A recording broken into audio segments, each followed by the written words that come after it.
Hello બાળ દોસ્તો, સ્વાગત છે તમારો ટીચિંગ બાય પૂર્વી ચેનલમાં. પ્રકરણ નંબર 2, રમકડાની રમતનો આનંદ.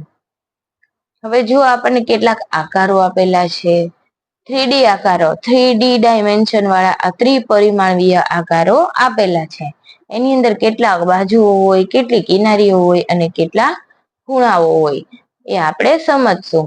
સમઘન એટલે કે ક્યુબ, ક્યુબ ની અંદર કેટલા ખૂણા હોય, કેટલી કિનારી હોય, કેટલી બાજુઓ હોય, ખૂણા કેટલા 1 2 3 4 અને 4 ને 4 નીચે એટલે ખૂણા કેટલા 8.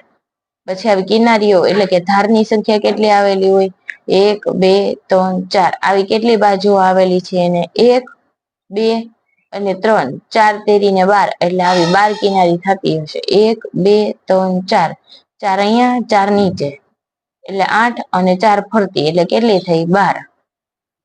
ખૂણાઓ પણ 8. લંબઘનમાં સેમ જ છે, બાજુઓ 6, કિનારીઓ 12 અને ખૂણા 8. હવે લંબઘન અને સમઘનમાં શું ફરક છે તો કે આમાં બધી બાજુના માપ કેવા હોય સરખા, આમાં સામસામેના બાજુઓના માપ કેવા થાય સરખા. અને બે લંબચોરસ જોડાય અને ત્રિપરિમાણીય આકાર બનેલો હોય એને કહેવાય લંબઘન. ત્યારબાદ ગોળો, ગોળાને માત્ર વક્ર બાજુઓ હોય, એને વક્ર બાજુ કેટલી આવેલી હોય 1, કિનારી અથવા ખૂણા આવેલા હોતા નથી. ત્યારબાદ જોઈએ શંકુ. શંકુને વક્ર બાજુઓ હોય અને કિનારીઓ પણ હોય છે અને ખૂણા પણ હોય છે. વક્ર સપાટી અને વક્ર બંને ધરાવે છે. સપાટ બાજુઓ કેટલી આવેલી હોય એને સપાટ બાજુ 1. આમ કોણને તમે ઊંધો મૂકો તો બાજુ 1. વક્ર બાજુ કેટલી આવેલી હોય 1 અને કિનારી કેટલી આવેલી હોય 1. એની અંદર ખૂણા આવેલા હોય નહીં. ત્યારબાદ નળાકાર, સિલિન્ડર. એને વક્ર બાજુ આવેલી હોય, કિનારી આવેલી હોય અને સપાટ બાજુ. સપાટ બાજુઓ કેટલી આવેલી હોય એને 1 અને 2. બે સપાટ બાજુઓ. વક્ર કિનારીઓ કેટલી આવેલી હોય 1. અને આવી રીતે જોઈએ તો કિનારી કેટલી આવેલી હોય 2. આ વક્ર સપાટી છે ને એ 2 આવેલી હોય એનામાં, એટલે કે વક્ર સપાટ બાજુઓ 2 આવેલી હોય અને એની અંદર ખૂણા આવેલા હોય નહીં. આપેલી વસ્તુઓના આકારના નામ લખો. ગોળો, શંકુ, નળાકાર. આપણને જે ઉપર આપેલી છે ને વસ્તુઓ એના આકાર જોઈને લખવાનો છે કે કોના જેવું દેખાય. લંબઘન,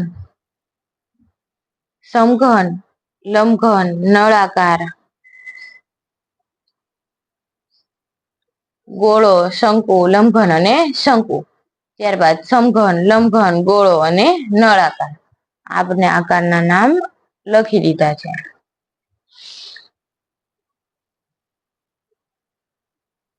ત્યારબાદ વસ્તુઓને તેના આકાર સાથે જોડવાનું છે. જોઈ શકો છો તમને આકાર વસ્તુઓની એની જેવા જ આકાર હોય ને એની સાથે જોડવાનું છે.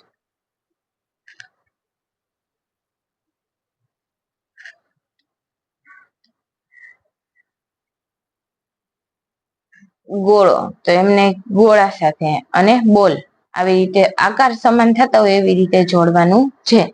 શંકુ, શંકુ, શંકુ. નળાકાર, નળાકાર અને નળાકાર.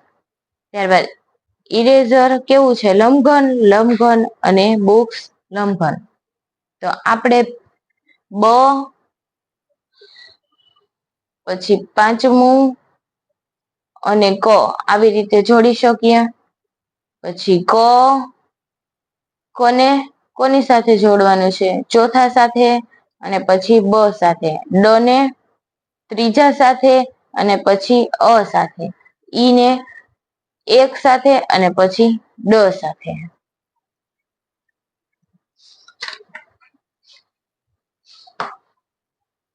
ત્યારબાદ ચિત્ર જોવાના છે ને કેટલીક વસ્તુઓ દર્શાવેલી છે.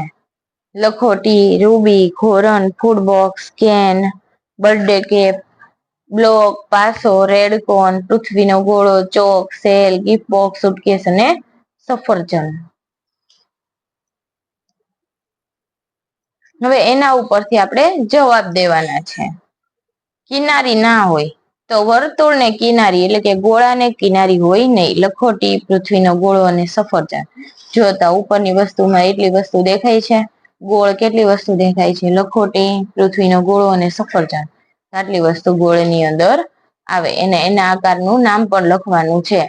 હવે સપાટ બાજુઓ હોય એટલે કે સમઘન હોય, રૂબિક, ફૂડબોક્સ, ગ્લોબ, સમઘન એટલે લંબઘન બંને આવી જાય. રૂબિક, ફૂડબોક્સ, ગ્લોબ, પાસો, ગિફ્ટ બોક્સ અને સુટકેસ, સમઘન અને લંબઘન.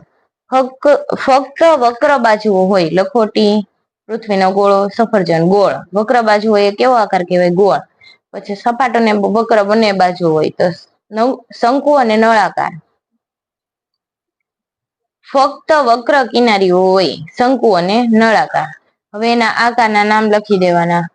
ફક્ત વક્ર બાજુ હોય એને લખોટી, પૃથ્વીનો ગોળો, સફરજન. સપાટ અને વક્ર બંને બાજુ હોય, horn, birthday cap, red cone, chalk, can અને સેલ. ફક્ત વક્ર કિનારીઓ હોય, હોરન, બર્થડે ટોપી, રેડકોન, ચોક, કેન અને સેલ.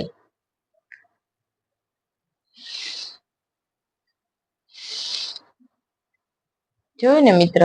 લખાઈ ગયું? Okay okay.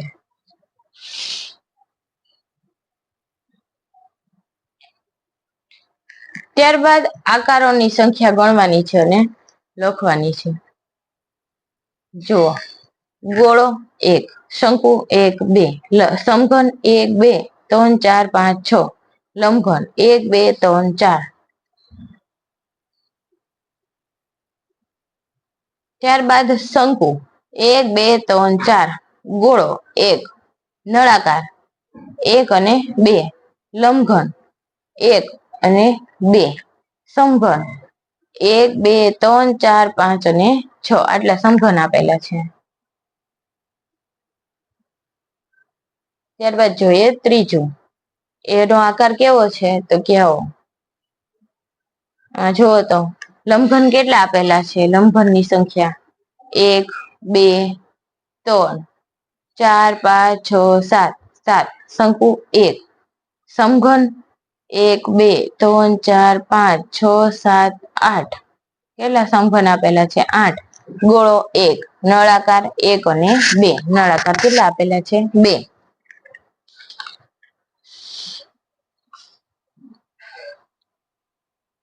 ત્યારબાદ બહુ વિકલ્પ વાળા પ્રશ્નો આપેલા છે. નોટબુક ને ખાલી જગ્યા ખૂણા હોય છે. નોટબુક ને કેટલા ખૂણાઓ હોય? 8. 4 ઉપર અને 4 નીચે. સમઘન છે એટલે કેટલા ખૂણા હોય? 8. એક દડાની કેટલી કિનારીઓ હોય? 0. બ. નીચેનામાંથી વક્ર કિનારી ધરાવતી વસ્તુ કઈ છે? નળાકાર અને શંકુ બે જ વક્ર કિનારી ધરાવે છે તો આકાર કયો આપેલો છે? નળાકાર. ત્યારબાદ નીચેનામાંથી કઈ વસ્તુને ખૂણો હોય? આમાંથી ખૂણો હોય એવી વસ્તુ કઈ છે? સમઘન. એમાં 8 ખૂણા હોય.